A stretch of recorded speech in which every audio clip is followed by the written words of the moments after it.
India बनाम भारत में मायावती की एंट्री, सत्ता और विपक्ष पर क्यों बरसी बीएसपी चीफ, मायावती ने क्यों लगाए ऐसे आरोप। ये सब कुछ सत्ता पक्ष व विपक्ष की अंदरूनी मिली भगत से हो रहा है। इसलिए हमारी पार्टी का इन दोनों जातिवादी, सांप्रदायिक व पूंजीवादी गठबंधनों से दूरी बनाए रखना पूरे तौर से सही व जनहितैषी भी है। देश का नाम इंडिया से हटाकर भारत रखने की बातें हो रही हैं, जिसको लेकर जबरदस्त बहस भी छिड़ गई है।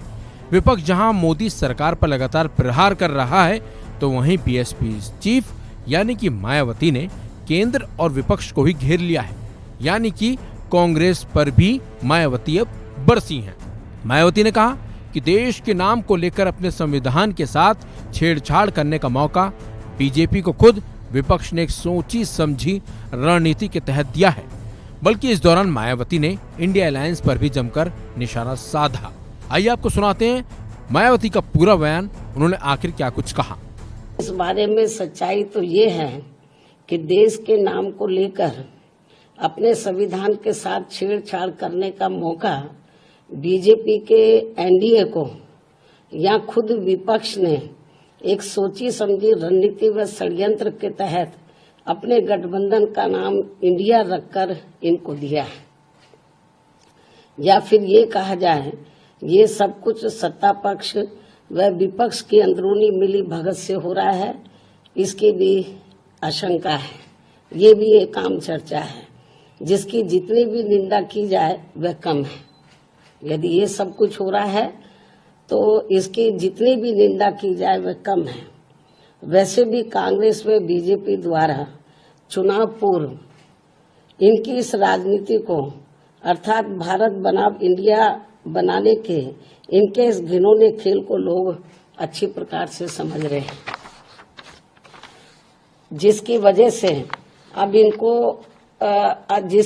से अब इन्होंने यहाँ गरीबी, महंगाई, बेरोजगारी व विकास आदि के ये खास व अत्यंत जरूरी मुद्दे दरकिनार कर दिए हैं। इसलिए हमारी पार्टी का इन दोनों जातिवादी, सांप्रदायिक व पूंजीवादी गठबंधनों से दूरी बनाए रखना पूरे तौर से सही व जनहितैषी भी है। इसके साथ ही यहाँ मैं ये भी कहना चाहूंगी कि विपक्षी गठबंधन के इंडिया नाम को लेकर बीजेपी व इनके एनडीए को तथा इनकी केंद्र की सरकार को जबकि इनको